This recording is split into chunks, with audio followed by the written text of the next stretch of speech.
Bonjour à tous, on va parler de travail avec des demandes de fusion. Si vous travaillez sur un projet logiciel et utilisez un référentiel Git avec GitLab, vous travaillez probablement avec d'autres personnes. Et dans de nombreux cas, un pipeline, une intégration continue, un pipeline de déploiement continu est en cours d'exécution et vérifie que chaque modification apportée à ce référentiel, en particulier à l'intérieur d'une branche principale, fonctionne comme il est censé fonctionner. Et essentiellement, chaque modification est vérifiée pour voir si elle passe certains tests, etc. Donc, généralement, nous ne voulons pas que les gens poussent des modifications directement vers la branche principale, comme nous l'avons fait jusqu'à présent sans exécuter ce pipeline au préalable, peut-être en obtenant des commentaires d'autres collègues. Et c'est ce que nous appelons généralement le workflow de demande de fusion. Et c'est essentiellement un workflow où nous créons une branche.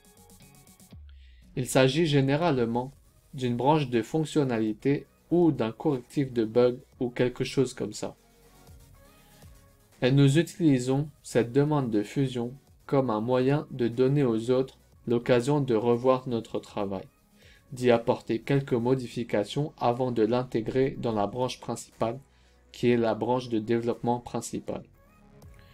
Voyons donc comment nous pouvons passer en revue ce processus. Tout d'abord, je vais continuer et m'assurer que j'ai les dernières modifications du référentiel distant. Donc, tout est un git pull. Si je n'ai pas d'autres modifications localement. C'est une très bonne idée. Et la prochaine étape est d'aller de l'avant et d'en créer une nouvelle branche. Git checkout. Cela n'a pas changé par rapport à la façon dont nous avons utilisé les branches localement. Et ce sera une feature cool table.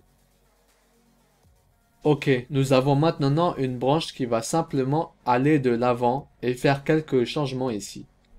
Donc c'est ma cellule cool. Je garde ça. Je l'ajoute à la partie mise en scène. Fournir un message de validation qui, espérons-le, est utile et maintenant j'ai cette branche.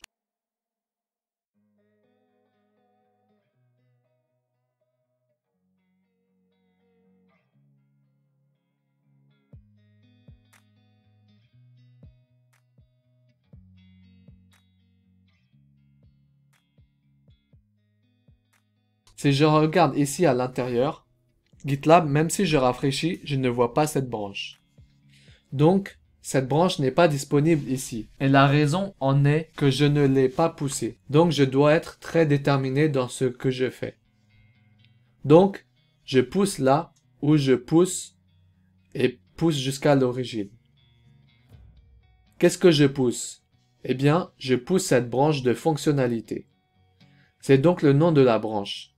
Bien sûr, vous devez obtenir le nom exactement tel que vous l'avez créé. Sinon, cela ne fonctionnera pas.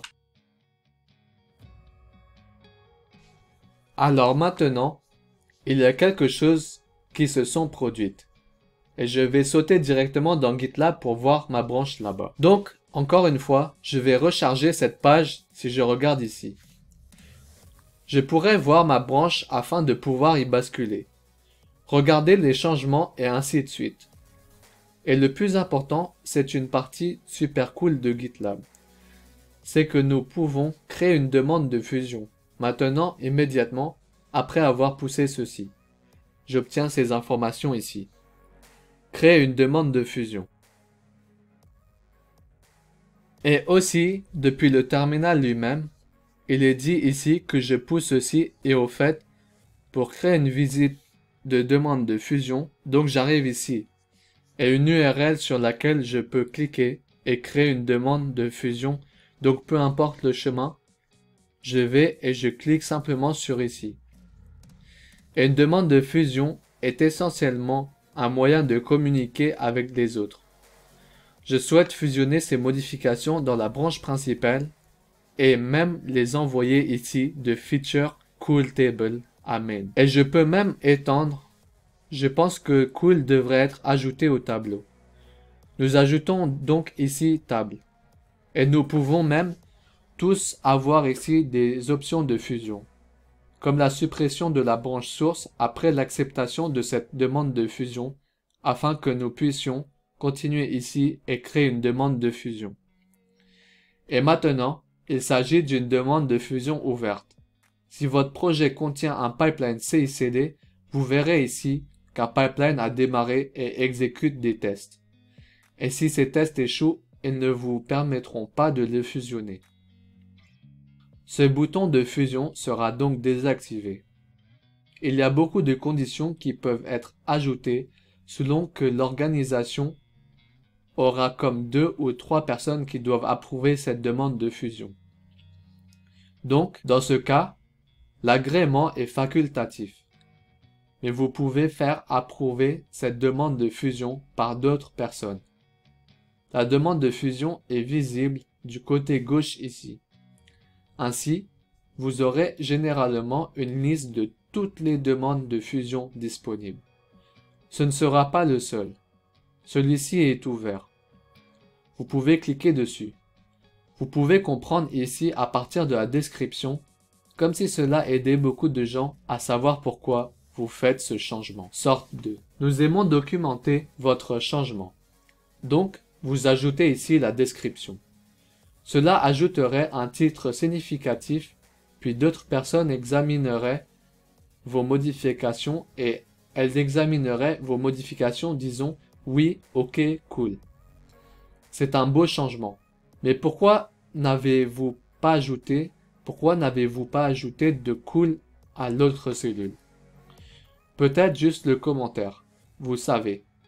Vous pouvez avoir une collaboration, que vous pouvez discuter des changements qui se sont produits et d'autres peuvent approuver vos changements ou les rejeter. Et bien sûr, dans ce cas, vous remarquez, oui, je n'ai pas ajouté ceci à l'autre chose, alors allons-y et éditons. Donc encore une fois, je vais aller à l'intérieur de l'éditeur vers le haut. L'examen est en cours. Vous voulez l'obtenir? Opérationnel dès que possible.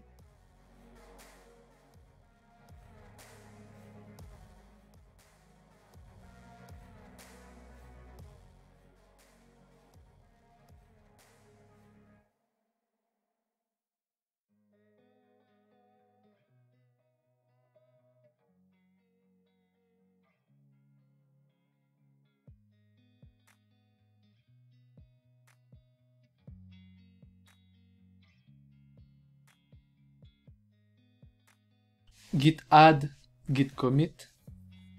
Juste une solution simple. En règle générale, je veux également m'assurer que je récupère les modifications demain et que je maintiens ma branche de fonctionnalité à jour avec la branche principale, que je peux facilement la gérer au cas où il y aurait un conflit. C'est aussi la possibilité de gérer cela depuis GitLab. Mais c'est toujours une bonne idée de le synchroniser. La prochaine étape serait donc de le pousser. Donc, ces changements sont disponibles. Donc, si je recherche à nouveau, vous verrez que cette demande de fusion a maintenant 2 commits. Donc, chaque modification apportée à cette branche est maintenant connectée à cette demande de fusion. Et si je regarde les changements, vous verrez maintenant que tout contient ce truc cool. Donc, c'est définitivement une très très belle chose. Maintenant, disons qu'il y a quelqu'un qui a fait un changement avant que j'ai réussi à faire un changement. Et pour plus de simplicité, Git et GitLab, donc nous imaginons simplement que ce changement est également passé par le changement de demande de fusion. Maintenant, à l'intérieur de notre demande de fusion ne pourra pas l'ajouter automatiquement. Vous verrez donc ici qu'il y a une vérification en cours de la vérification des antécédents si cette demande peut être fusionnée. Parfois, ça coince.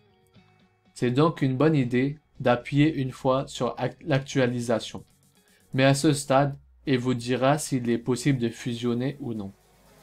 Donc, le texte n'a pas de conflit. Tout est bon. vous avez cette possibilité d'écraser les commits. Écraser les commits signifie simplement que vous prenez tous ces commits et que vous les transformez en un seul commit. Ceci est particulièrement utile pour avoir un historique propre.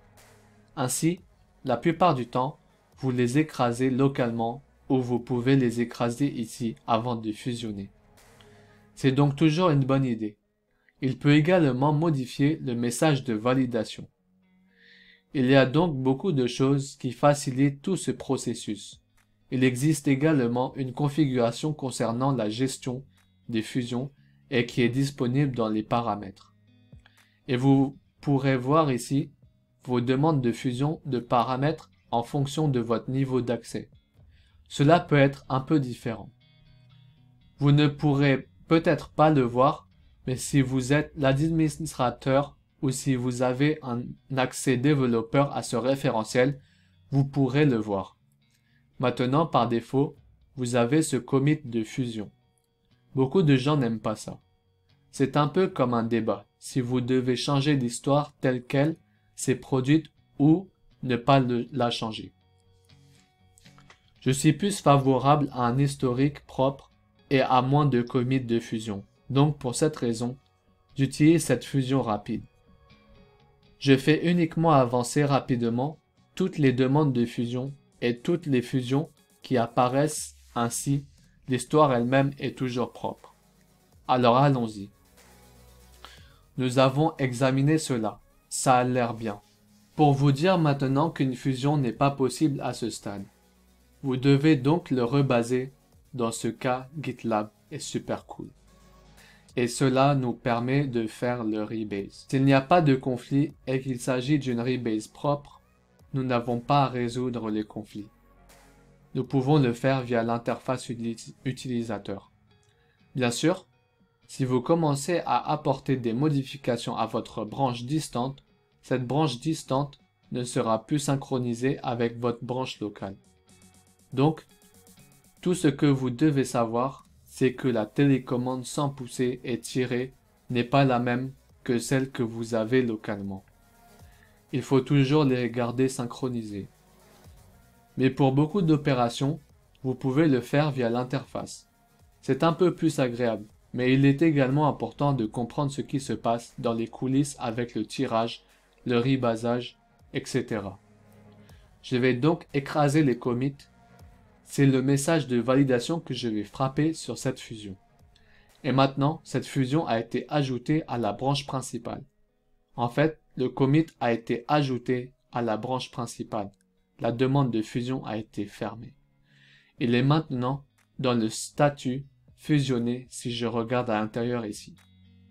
Vous verrez maintenant que j'ai ce commit à un seul commit et cela fonctionne correctement. C'est la fin de la vidéo, à bientôt pour une prochaine.